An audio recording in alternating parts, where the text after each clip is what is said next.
como líder, sí. Arranco contándole a la gente que recuerdo que el año pasado habíamos conversado con Cristian para hacer una presentación del libro San Martín Rosas Perón en el Centro Cultural de la Cooperación. Muchos me preguntaban, pero ¿cómo una agrupación de músicos independientes va a presentar un libro que es de historia? No hablan de música.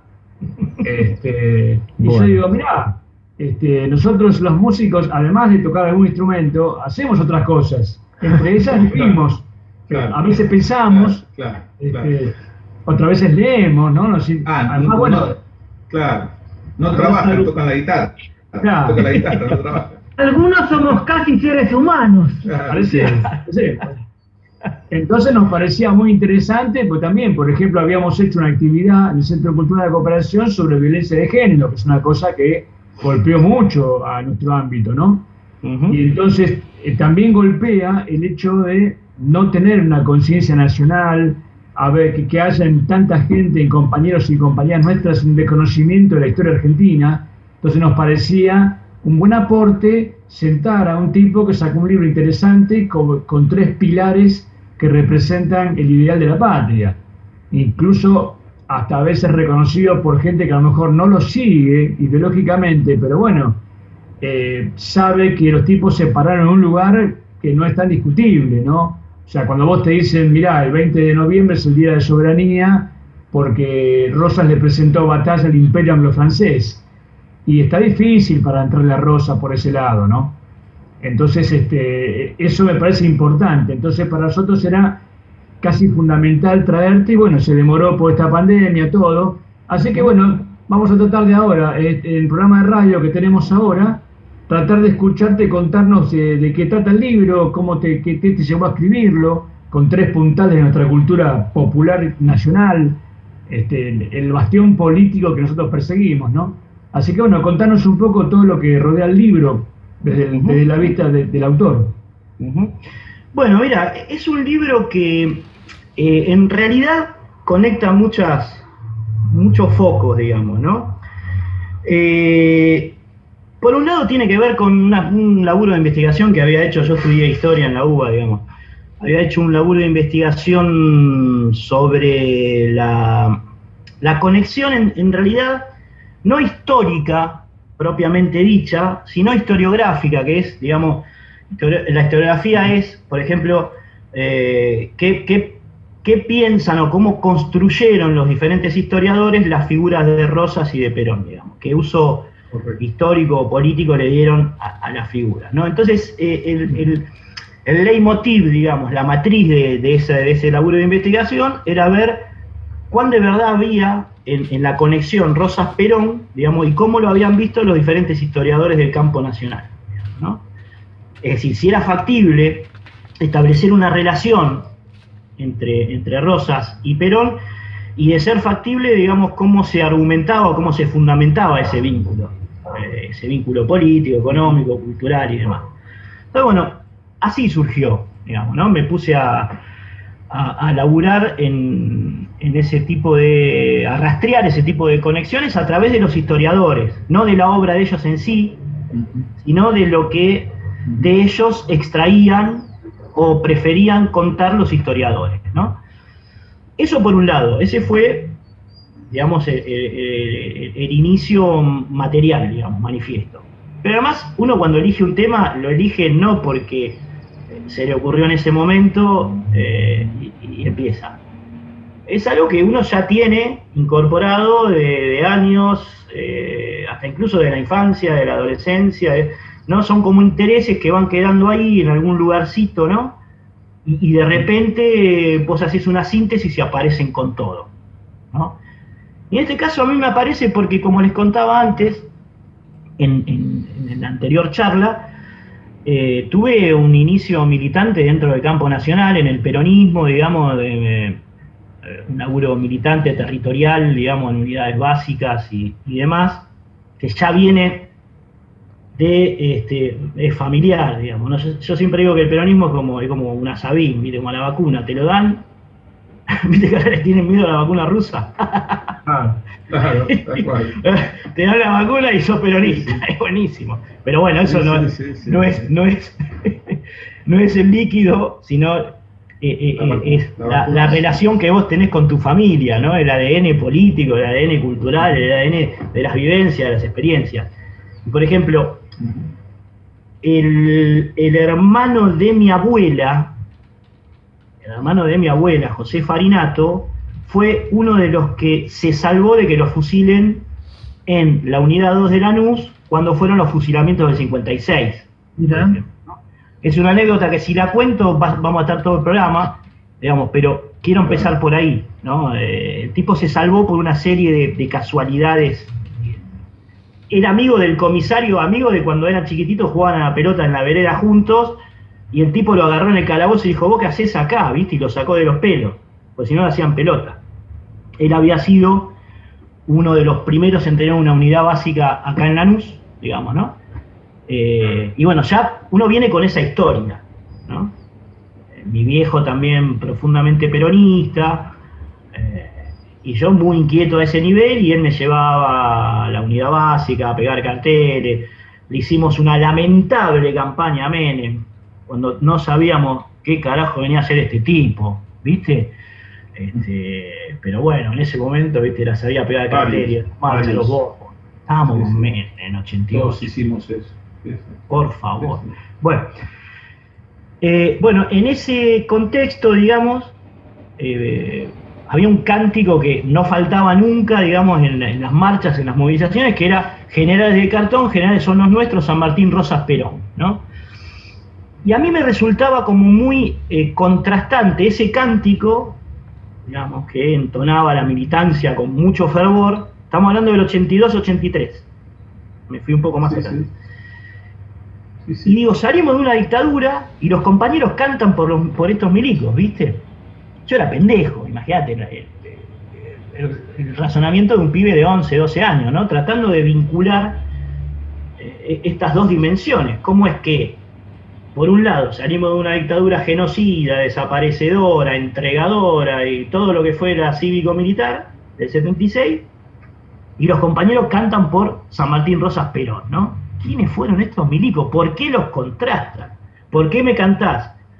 Se va a acabar la dictadura militar y después me cantás San Martín, Rosas, Perón, ¿no? Eran como cositas que se me iban metiendo, digamos, y que me generaban como una curiosidad, ¿no? Entonces, bueno, ahí prácticamente yo podría decir que el libro nace ahí, ¿viste? Y después va evolucionando, va deviniendo, no me gusta la palabra evolución, va deviniendo en lo que después logré organizar, digamos, en un trabajo, en un libro, digamos, ¿no? En un trabajo histórico, historiográfico, que fue a lo que me dediqué más allá del periodismo.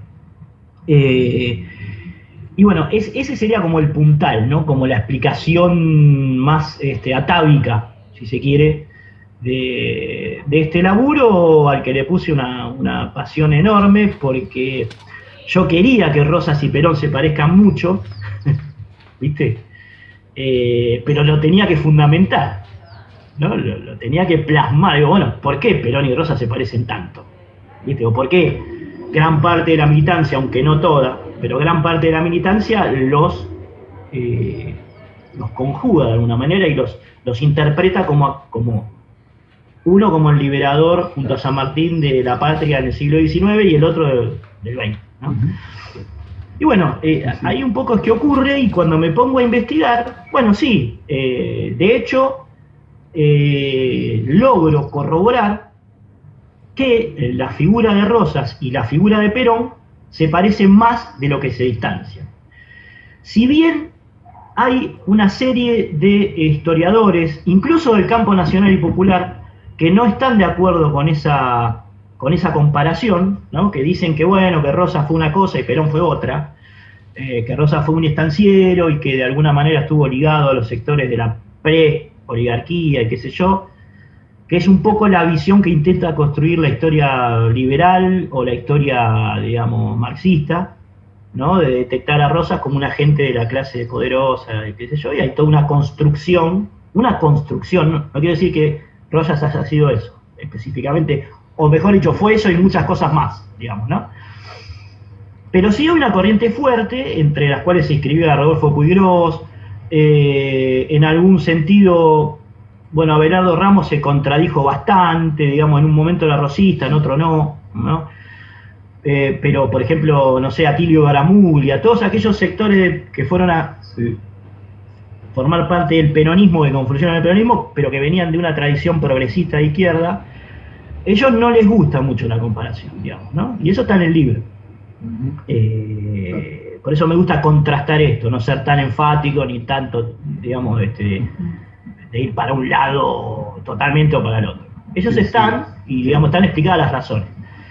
Pero también, incluso una gran mayoría, tiene una mirada asertiva sobre la relación. Sí. Perón ejerció un papel político, económico y cultural muy similar al que había propuesto Rosas en otro contexto. Obviamente, acá siempre juega mucho lo contrafáctico, ¿no? En otro contexto, en otra sociedad, en otro momento, pero, digamos, había como líneas de continuidad entre ambos. Y bueno, acá encontramos figuras muy preponderantes dentro del campo nacional y popular, y también de ciertas tradiciones de izquierda, como John William Cook. John William Cook, no se pone a leer la fuente, fue un ferviente rosista, pero ferviente, digamos, ¿no? En el sentido del Rosas defensor de la soberanía nacional y del Rosas defensor de la lucha contra el colonialismo inglés y francés, como decía recién Jorge. Él es uno. El otro es José María Rosa.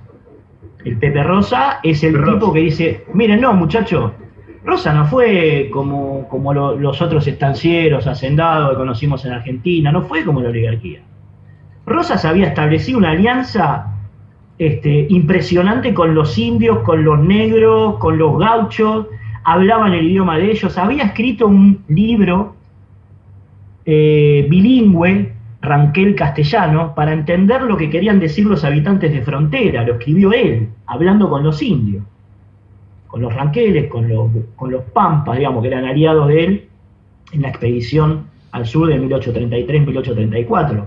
Digamos, el tipo, yo lo pongo en el libro, hay un libro en el cual, un diccionario en el cual Rosa dice, bueno, tal cosa quiere decir tal cosa, tal cosa quiere decir tal cosa. Eso generaba una comunicación y una empatía con la sociedad de frontera.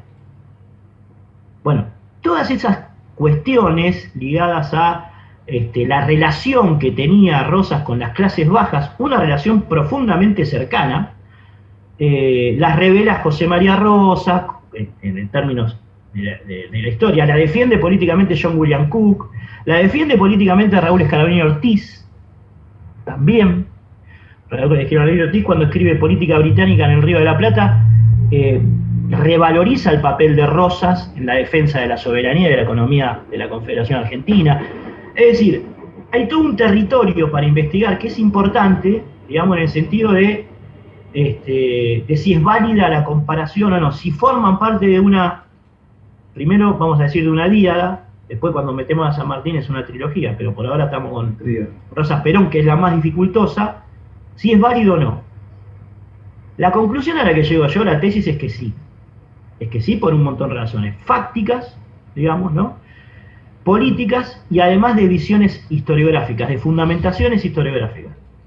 Me parece, y esta ya forma parte de la interpretación del historiador, me parece que es mucho más contundente la fundamentación que da José María Rosa y John William Cook que la que dan Puiggrós cuando escribe Rosas el Pequeño, más allá de que Puiggrós es un tipo que yo respeto mucho, pero estoy hablando de este tema nada más, ¿no? O la que da Abelardo Ramos cuando dice que Rosas había sido un gran publicista, bueno, una serie de discusiones, digamos, ¿no? Históricos políticos. Arribo a esa conclusión, ¿no? La cuestión, y me parece que acá está el nodo, la cuestión era, ¿sabés qué opinaba Perón de Rosas? Porque lo que estamos hablando es todo proviene de historiadores que tienen sus propias visiones sobre el papel de Rosas y sobre su posible comparación con Perón. Pero ¿y con Perón qué pasa? ¿Qué decía Perón? ¿Viste?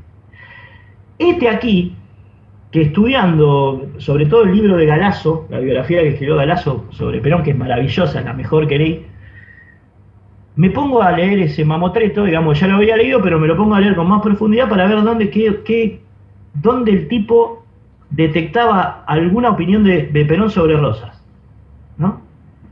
Y aparecen dos.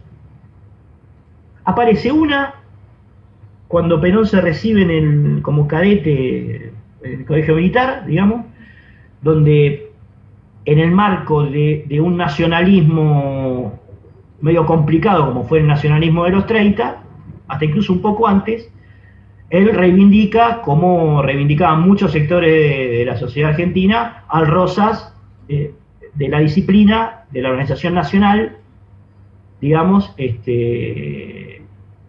de la fortaleza, digamos, ¿no? El que reprime el caos, el que reprime la anarquía. Eso tiene mucho que ver con ese primer nacionalismo reivindicador, digamos, de cosas discutibles, ¿no? Pero bueno, Perón en ese momento tiene una mirada asertiva sobre Rosas. Durante su gobierno no habla nada, no dice nada de Rosas. Nada. Desde 1945 hasta desde 1946, vamos a decir, desde 1943 hasta 1955 no hay registro de que Perón diga algo sobre Rosas. No hay. No hay. Obviamente la piola, ¿por qué? Porque ya en ese momento las corrientes historiográficas más fuertes habían demonizado a Rosas. Lo habían demonizado de una manera tremenda, ¿no? Toda la historiografía mitrista, liberal, hasta incluso algunas corrientes marxistas, no todas, algunas, lo habían demonizado, lo habían transformado en una especie de Calígula, ¿viste?, del Río de la Plata. Entonces era muy difícil en el marco de la construcción del poder político salir a defender a Rosas.